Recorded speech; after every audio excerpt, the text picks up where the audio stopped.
we started making names right away.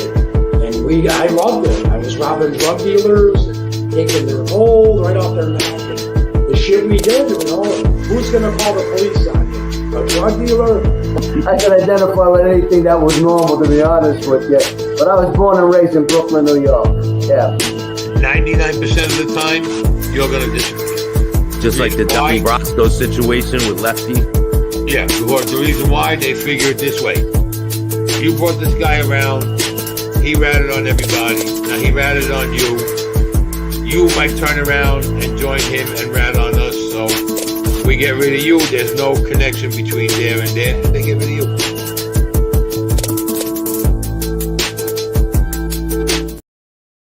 Welcome to this episode of Chattin with Staxx. I'm your host, Bill Staxx, and today I got Jay Dobyns. What's up, Jay? Hey, man. Thanks for having me, Staxx.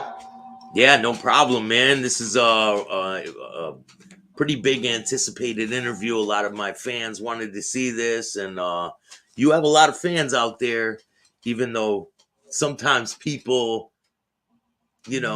are rubbed the wrong way, you can say. Yeah, no doubt. I mean, your audience is not going to be fans of me. Some of them will be. You know what? Maybe. But you know what?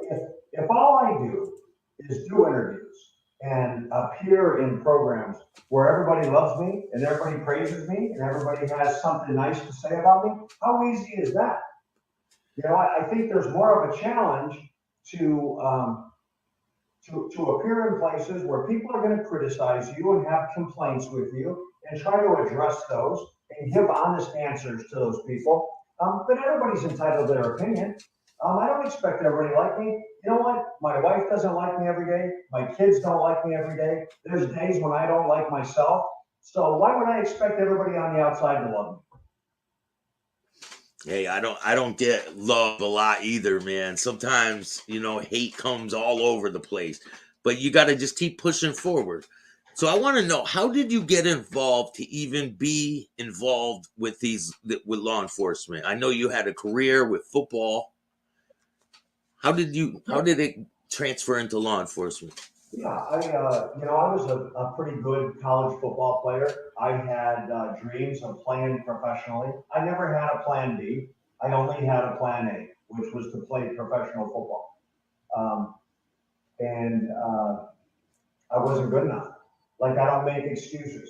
There's a lot of people athletes who don't achieve whatever that high level goal is for themselves. And they have excuses to offer for it. I hurt my knee, I hurt my back, the coach didn't like me, all those things. Man, I don't have any excuses. I did the very best I could. I put myself in position to be who I wanted to be. And in the end, man, I just wasn't good enough, man. I can live with that because I know that I did my best to try to get there. Yeah. So how did law enforcement even come on your radar? Like, how did it intersect with your life? Well, it's kind of a hokey story. Talking about getting beat up. When you publish this, all the trolls on the comment side will, they'll attack this as well. So I get that, but it's the truth, right? This is the true answer. Like a lot of young people, I had a dream, and my dream was to play football, and then that dream fell apart. And not even young people, just all of us at any age.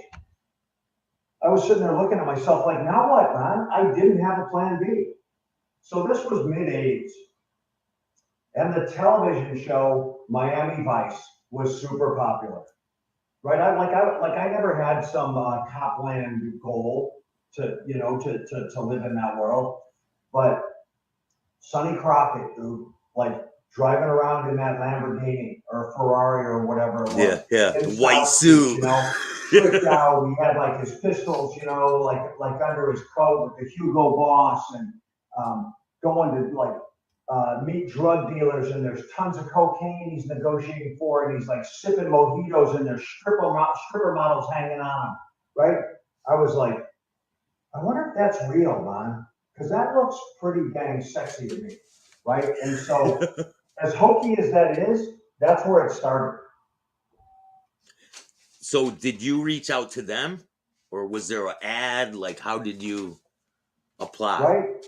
I started applying. I started applying to agencies, and I wanted to work for ATF, Bureau of Alcohol, Tobacco, and Firearms, which is a small agency with a pretty small jurisdiction, but they are the best federal law enforcement agency for undercover work. They really, especially at that point in time, now mid-'80s through my career, they really pushed the undercover operations.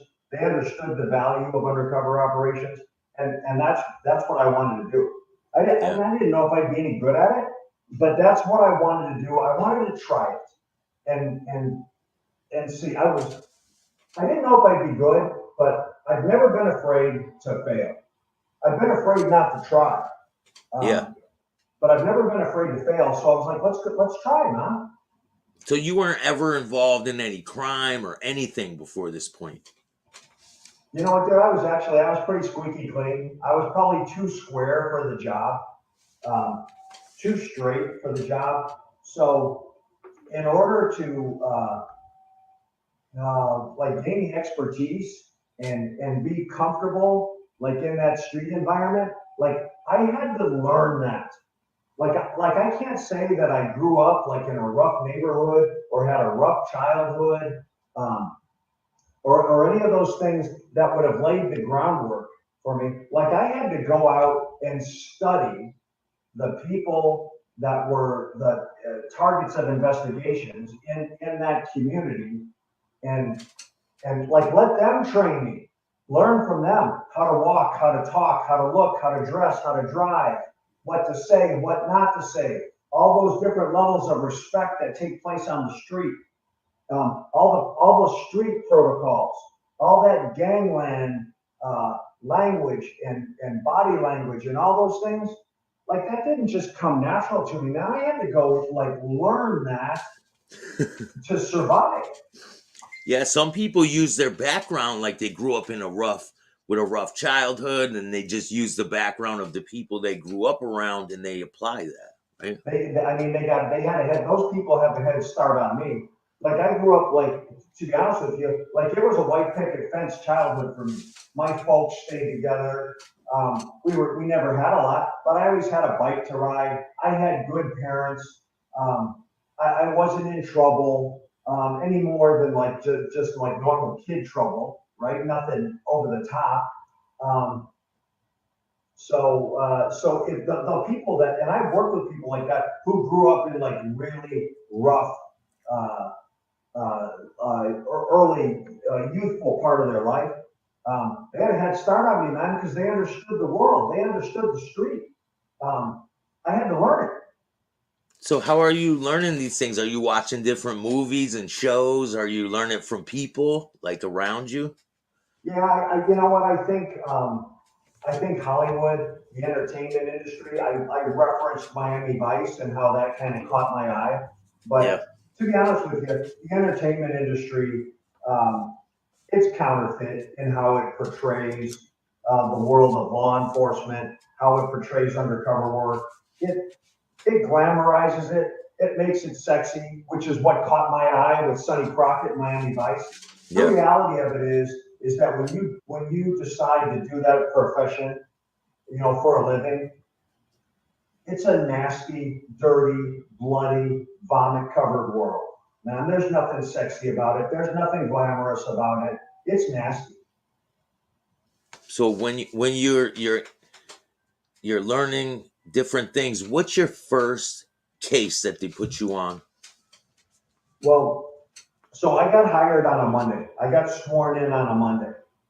On a Thursday, 4 days later, I got taken hostage and shot.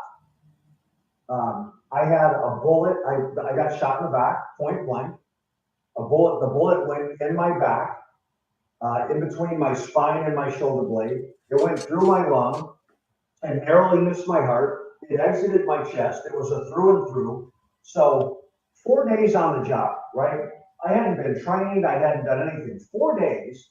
And I was bleeding to death, like in the garbage and dog shit of this trailer park, with blood coming out of my chest like you're holding your thumb over the end of a garden hose.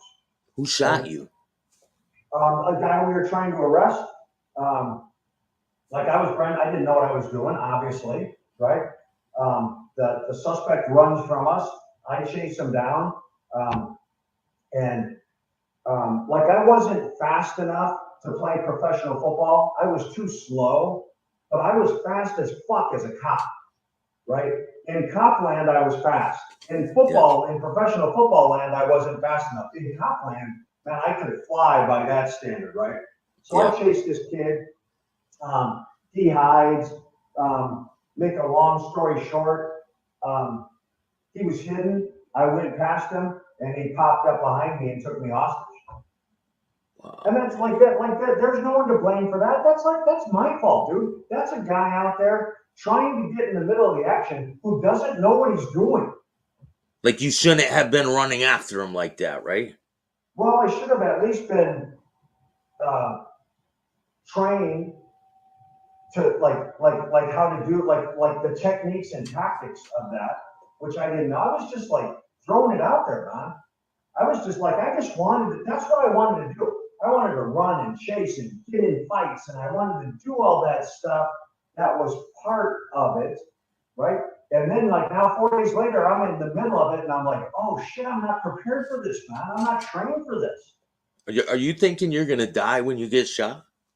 Dude, it was bad for a bit, man. Like I got pretty chewed up in that, you know. So, but like it was a good, man. Like with every bad thing that happens to any of us, if you look hard enough, you can find the good in it, right? So that shooting and all the bad things that happened real time, a lot of good came from that. And so it's just a matter of trying to find the silver lining in the clouds sometimes. How long was the recovery time from that shooting? Well, when I got shot, I mean, first of all, I was young. I was like 25, 26 years old. I was in great shape.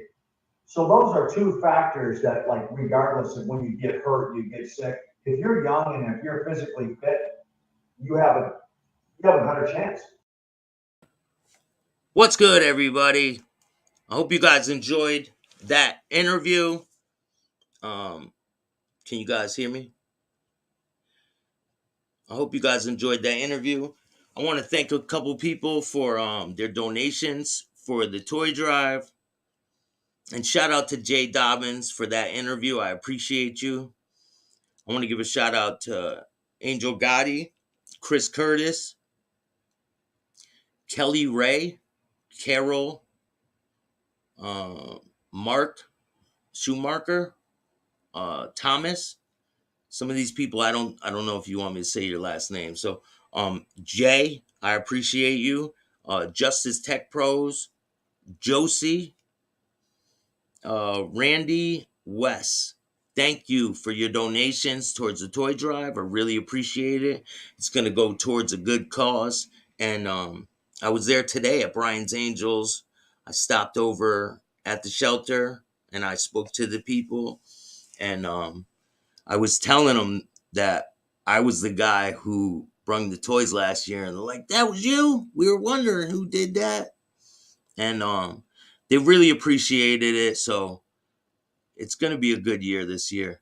I didn't know if I was even going to be able to make it happen, but obviously people out there do care. So if you guys want to donate, you can donate through YouTube. You can donate through Cash App. I'll put the Cash App on the screen. You don't have to, like, if you don't have it, I don't expect you to give it. You know what I mean? It's hard enough out there. I know how it is. But so I'm going to talk to this other agency that they help people who are homeless, like in their car, out on the street. So I'm going to talk to this other agency and find these kids who are out in the streets with their families, like in cars and tents. And collectively, maybe we could think of things we could put together for them as a package so that they can have a good Christmas too. Because I don't want a kid to be sitting in a car on Christmas and not have anything. I don't care if it's perishable food, non-perishable foods or whatever. Clothes, jackets, socks, things like that. We can put together little packages for them, and it makes me feel good to do it, and I feel like I'm giving back to my community that I used to take away from, because I used to be the bad guy in the community. So I'm just appreciative that I'm able to do that this year, and I thank all you guys that helped me out. And I have a lot of good interviews on the way and a lot of good stories. You guys are gonna be like, wow, you're really going hard at this. Yes, I'm not gonna stop. It's gonna keep going, and shout out to my biggest fan out there, Mr. Tonto Barillo. He just can't, like, I don't know. He I think he's obsessed with me. He must be. Keeps commenting on my videos and like, get off it, bro. You are the laughing stock of YouTube, Gene. Like, come on, man. The hookers running around trying to stab the girlfriend's friends, the 5 arrests you got down in Florida. Like, give it up, bro. Like, I don't know what. It's mind blowing, but I'm gonna fix it. But I appreciate everyone who watches my show. I'm gonna do another show later on. I got some stuff to show you guys, and let me keep it real. And I don't give a shit what Tonto says. His name is Rat Boy. Rat Boy. That's what his name is. And I'm gonna leave off with this. We're gonna leave off with this. You guys have a great night. I'll see you guys later. I did this to the door. I pushed the door in. In this Airbnb, right? Yes, I pushed the door. And whose card is on file here? Yours. But I'm gonna fix it. I'm gonna fix the door for you. So if I get charged for this, You're not being charged. I'm suing you. I'm taking you to court. I'm fixing it. I'll tell the judge and prosecutor to suck my dick like I've done before. Okay? Peace, everybody.